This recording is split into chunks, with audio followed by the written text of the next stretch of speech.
quando o Barroso vai para o sincericídio e confessa esse tipo de coisa. Ele confessa crimes, né? Quando ele disse nós derrotamos o bolsonarismo num convescote de comunistas da UNE, né?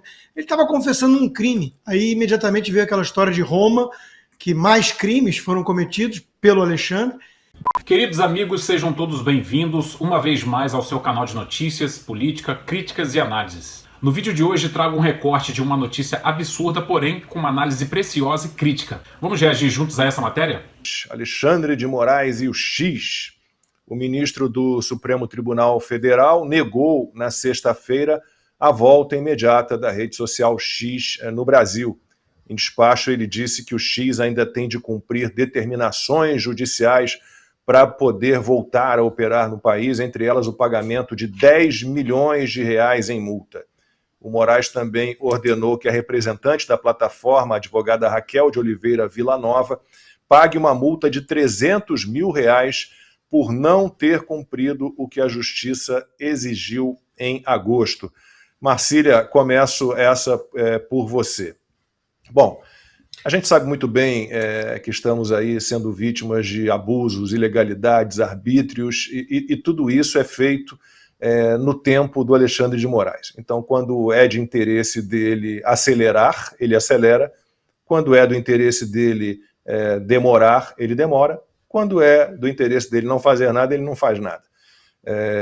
Porque é uma situação, depois Consta e Ana vão falar sobre esse recuo, né, do aparente recuo do Elon Musk, mas vamos lá, a gente tem aí uma série de ilegalidades. Quem pagou a multa do X foi a Starlink, você tem essa tal de Blue Sky aqui operando agora, né, sem representante legal no Brasil.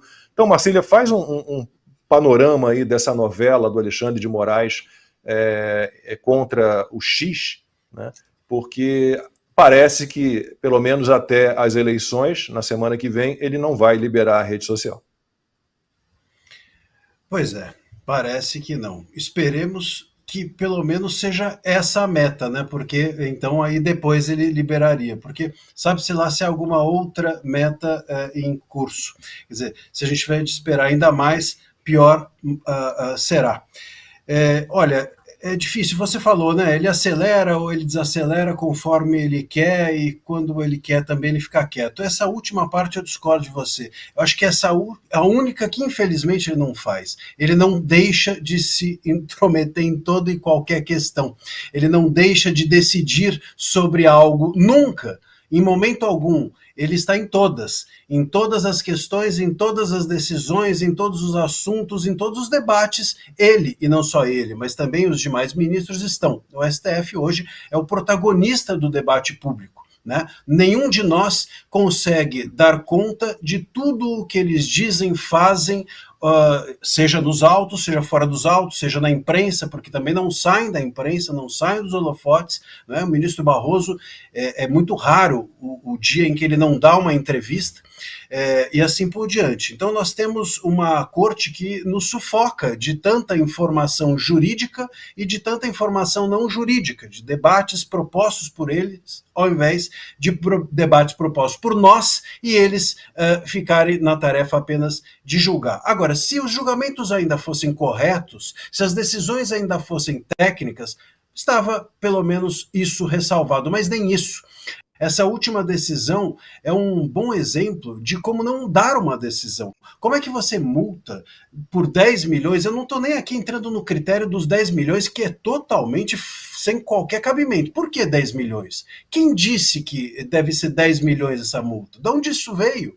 Quer dizer, por quem disse que a multa da representante é 300 mil? Qual foi a métrica para se chegar a isso? Não há nada nesse sentido na decisão. Quer dizer, ainda que a gente entenda que o mérito das decisões faça sentido, a métrica do porquê desse valor não tem nada que nós possamos olhar. E por que não tem? Porque não tem uma perícia, porque as decisões são monocráticas, porque não tem nenhuma técnica que respalde a decisão. É tudo feito, me parece, no atropelo, no calor do momento, justamente para que eles possam ser os protagonistas do debate público.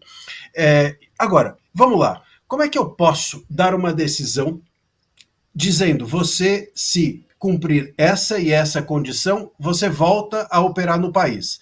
Aí ele cumpre essa e essa condição e eu viro e falo, não, agora tem mais uma. Não, peraí, mas a decisão anterior é que eu tenho de cumprir. Se eu tenho mais alguma coisa, vamos supor, se eu estou devendo mais alguma coisa, eu volto a funcionar e depois você me cobra essa alguma coisa. Eu não posso manter, vamos fazer uma analogia aqui, eu não posso manter alguém preso porque ele pode eventualmente ter cometido algum outro ilícito para além daqueles que o fizeram ficar preso. Eu viro então para o preso e falo assim, ó, você já cumpriu sua pena, tá tudo certo, mas eu tô achando aqui que você cometeu um outro ilícito, a gente ainda está apurando, então enquanto isso você fica preso. Isso não faz nenhum sentido jurídico, muito menos ainda se multar a representante. A representante, como o nome já diz, ela representa, ela não faz nada em próprio nome. Como é que eu posso multar ela? Se ela agiu em nome da empresa, a multada tem de ser a empresa.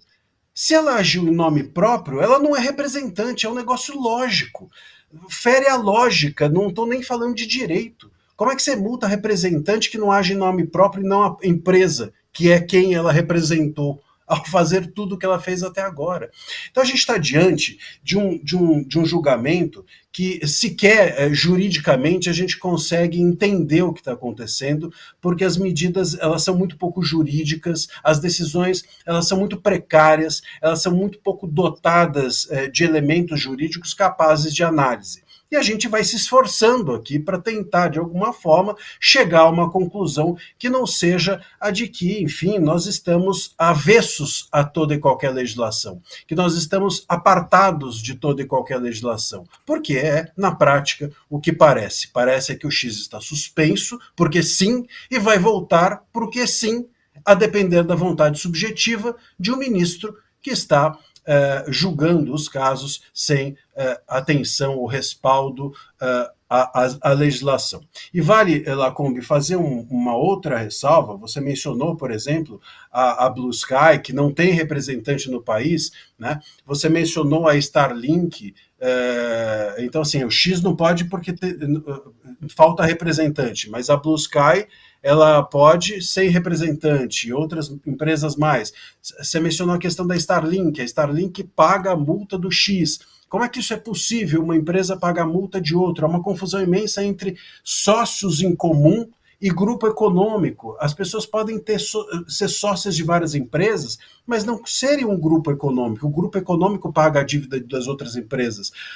Quando você tem sócios em comum, não. Então, há uma confusão jurídica conceitual imensa, que inclusive assusta investimentos estrangeiros. Se uma empresa hoje olha para o Brasil e fala assim, bom, vou botar meu dinheiro aqui, pode ser que a minha empresa lá de fora, porque eu vou ser sócio de uma empresa brasileira, a minha empresa lá de fora com essa decisão do STF seja afetada. A pessoa vai segurar o investimento no país. A gente tem situações como essas. Então, o impacto da suspensão do X não é, como as pessoas dizem, é errado o raciocínio das pessoas ao dizerem o X quer voltar, basta cumprir a lei. Não é verdade. Primeiro, que ele cumpriu o que estava determinado e aí inventa-se ou cria-se uma nova condição. E segundo, que a gente não está no terreno apenas de cumprir a lei. A gente, infelizmente, está no terreno de cumprir a vontade subjetiva dos ministros, sabe-se lá qual ela é e até onde ela vai durar. Ana, passo para você então para esse primeiro comentário sobre essa guerra do Alexandre de Moraes contra o X. Daqui a pouquinho, porque pior do que tudo isso que a gente ouviu do Marcília é ter o presidente do STF endossando tudo isso, dizendo que o STF está de acordo com todas as barbaridades que têm sido feitas pelo Alexandre de Moraes, mas eu chamo daqui a pouquinho a fala do Barroso. Ana. Lacombe, só falando novamente que se os republicanos retomarem o Senado e se eles conseguirem manter a maioria na Câmara, essas sanções, né, para o Brasil, contra os ministros do Supremo Tribunal Federal, já que temos um projeto de lei daí da deputada de vocês aí na Flórida, a Maria Salazar, né, pedindo o projeto cancelaria vistos de censores no mundo, daqueles que lutam contra a liberdade de expressão, né, que fecham a boca de todo mundo, e ela cita, inclusive, no projeto de lei, o próprio Alexandre de Moraes. Mas, Lacombe, eu vou aproveitar a presença do professor Marcílio aqui e vou pedir para colocar na tela uma outra parte da decisão do Alexandre de Moraes, porque não fica só no pagamento das multas. Ali diz, né, que para o X retornar imediatamente às suas atividades em território nacional, a X precisa pagar, né, as multas que já pagou, mas aí tem um problema ali que eu queria ouvir do professor Marcília, se juiz pode simplesmente decidir que uma das partes desista dos recursos impostos. Ali ele fala, né, pagar os valores, né, para que possa retornar imediatamente às suas atividades em território nacional, a X Brasil, com a expressa anuência da Starlink, já debatemos sobre uma empresa não ter nada a ver com a outra, deverá informar se os valores devidamente bloqueados serão utilizados para o adimplemento final da multa aplicada, vírgula, com a consequente desistência dos recursos interpostos, ou seja, só o pagamento das multas não será suficiente. O Elon Musk, o X, a Starlink precisam desistir dos recursos interpostos. Eu vou jogar essa bola para o professor, porque é o papel de um juiz dizer que uma das partes precisa desistir de recursos?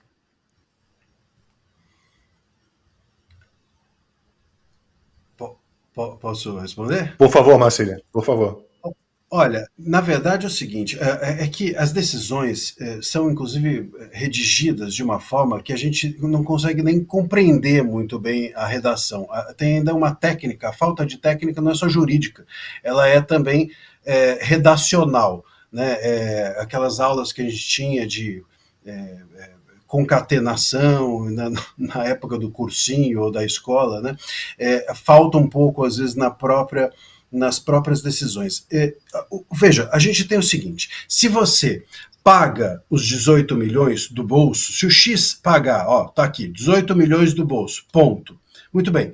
O valor que está bloqueado da Starlink precisa ser devolvido à Starlink, porque a Starlink está pagando uma conta que aí seria paga em dobro, vamos dizer assim.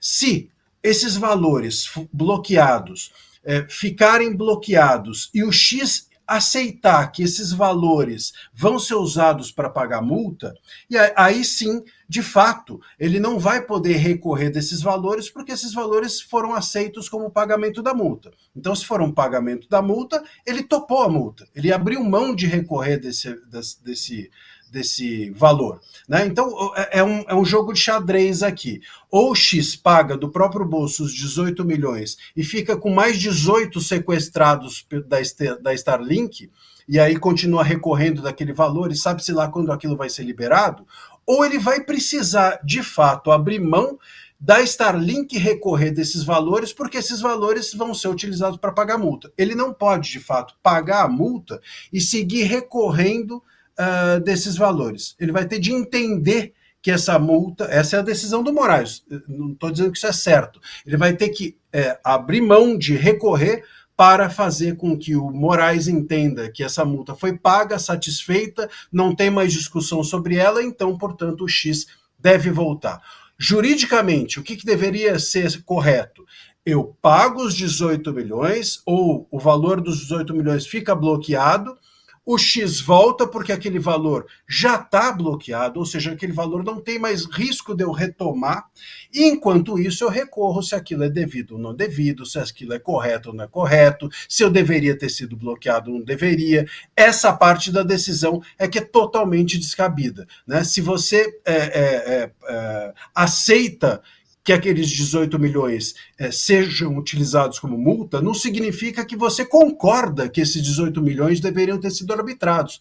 Então, exigir que se recorra, ou que se abra mão de recorrer da multa, é um abuso, é mais um abuso trazido pelo STF. Costa, aí, como eu dizia, o pior de tudo é o presidente do STF, né, o ministro Luiz Roberto Barroso, endossar essas decisões todas tomadas pelo Alexandre de Moraes. Numa entrevista à CNN, o Barroso afirmou que as ordens de Moraes refletem o sentimento coletivo da corte. A primeira observação importante é que a decisão foi confirmada pela primeira turma, foi levada ao colegiado, que era o colegiado competente.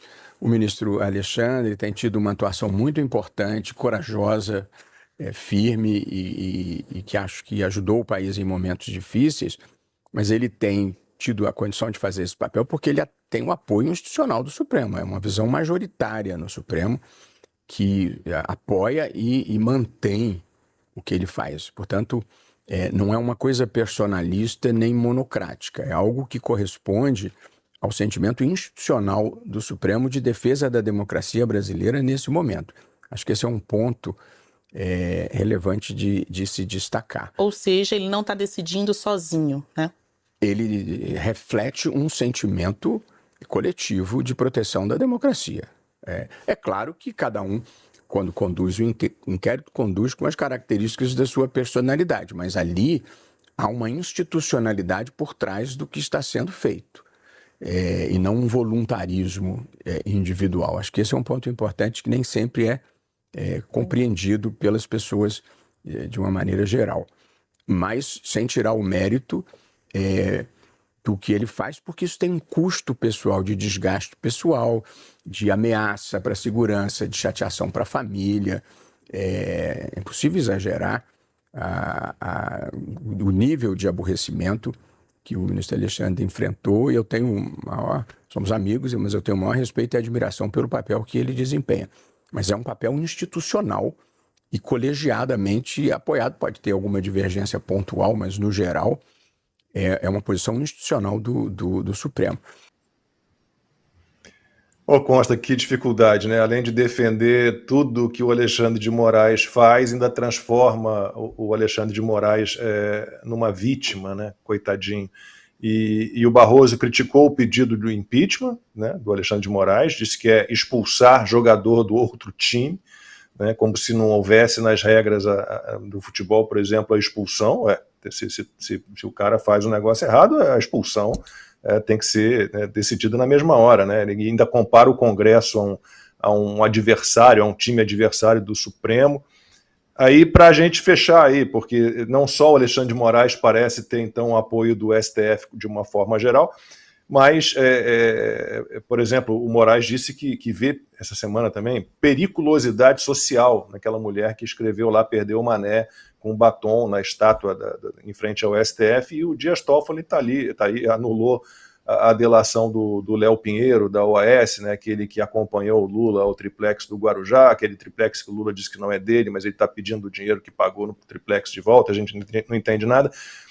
Mas o problema todo é esse, né? Olha o STF que nós temos, Costa. É um bando. E eu gosto, né, quando o Barroso vai para o sincericídio e confessa esse tipo de coisa. Ele confessa crimes, né?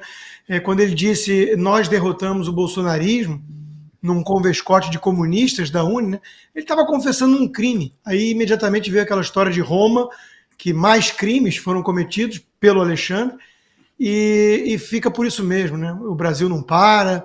Eu acho esclarecedora a entrevista, eu concordo com o professor André, né? Inclusive, acho que é raríssimo ter um dia em que o Barroso não dê entrevistas, mas sempre que ele dá essas entrevistas à vontade, né, ele confessa os crimes. Então, é importante demais isso que ele está dizendo, porque eu já escrevi várias vezes sobre isso. Alexandre de Moraes não age sozinho. É preciso lembrar que ele tem cúmplices supremos. O STF virou um bando que fala perdeu o mané numa mola e que condena a anos de prisão a cabeleireira Débora, sem nenhum antecedente criminal, por usar um batom para escrever essa frase, perdeu o mané, que deveria, enfim, punir, na verdade, quem a disse pela primeira vez para um cidadão que apenas cobrava, né, transparência no processo eleitoral, e ele, então, se mostrando alguém partidário. Aliás, essa projeção que eles fazem com as metáforas futebolísticas, bem ao gosto do chefe, alguns poderiam dizer, né? Essas metáforas denunciam exatamente isso, né? Pô, é como expulsar um jogador do outro time. É claro, né? É porque eles se colocam no time de um lado, né? A ponto de falar, nós derrotamos o bolsonarismo. Agora, é bom registrar isso, deixar bem registrado, porque a Ana já lembrou que tem aqui um esforço nos Estados Unidos e que está só começando, né, de punir esses abusos. Punir, até mesmo, por exemplo, revogando visto para entrar no país. O Lewandowski não gostou, disse que isso é um absurdo. Tudo. O Barroso é alguém que costuma frequentar um certo apartamento multimilionário na Key Biscayne, pertinho de mim aqui, 40 minutos eu estou lá, 30 minutos, 40 minutos eu estou lá. Né? Inclusive pretendo visitá-lo quando ele souber que ele estará lá, né? A próxima vez eu vou lá para ver se esbarro, quem sabe com ele ali na praia. Né? Um apartamento multimilionário em Key Biscayne. Talvez ele tenha que frequentar Caracas, Havana, a gente não sabe, pode acontecer, porque ele está dizendo muito claramente isso, né? Alexandre de Moraes não age sozinho, ele tem um espírito coletivo ali em nome da instituição. É claro que né? Quando eles vão lá por meio das redes sociais intimar o Elon Musk ou a plataforma X pelo próprio Twitter, pelo X, né? Ele está usando a logomarca do STF, a página oficial da instituição. E ninguém se manifestou contrário a essa loucura, né? Então, a gente sabe sim, ministro Barroso, fique muito tranquilo. A gente sabe que o Alexandre de Moraes não tira isso da cabeça dele apenas. Né? A gente sabe que ele encontra respaldo, não em todos, apesar de que tem dois ali terrivelmente silenciosos no momento, né? Talvez por isso ele não quis levar a plenário, ele levou a primeira turma, que o Barroso disse que era a turma competente, não se sabe por quê. Podia ter levado a plenário. Não levou, porque não queria, talvez, 2 votos dissidentes, mas são 2 votos dissidentes muito calados, terrivelmente calados. As pessoas estão irritadas também com esse silêncio. Mas a gente sabe, sim, que a instituição vem agindo para dar respaldo às medidas abusivas, ilegais do ministro Alexandre de Moraes. O que nos leva a concluir que a punição, quando chegar, não vai ser para um apenas, não. Vai ser para todos. Deixa eu agradecer as pessoas que estão... Diga. Alguém falou? Posso Claro, Marcelo. Por favor. É interessante isso, né? O Consta falou dos crimes, né, do Barroso ao dizer nós derrotamos o bolsonarismo, mas talvez o Barroso também não perceba que ele novamente aqui dialoga ou de alguma forma assume mais uma irregularidade do STF, porque se os ministros estão por trás das decisões monocráticas do STF, nós estamos diante então de uma simulação de julgamento monocrático. Então nós acabamos de assumir que o STF está julgando por intermédio de um juiz. Com isso está nos impedindo de, por exemplo, veja, a Constituição exige que a decisão monocrática ela seja dada por um juiz e recorrida aos demais. Então, se todos eles estão sendo julgadores de um caso monocrático, bom, nós estamos ferindo aqui o artigo 37 da Constituição, que exige publicidade dos atos de todos os juízes. Bom, eles todos estão julgando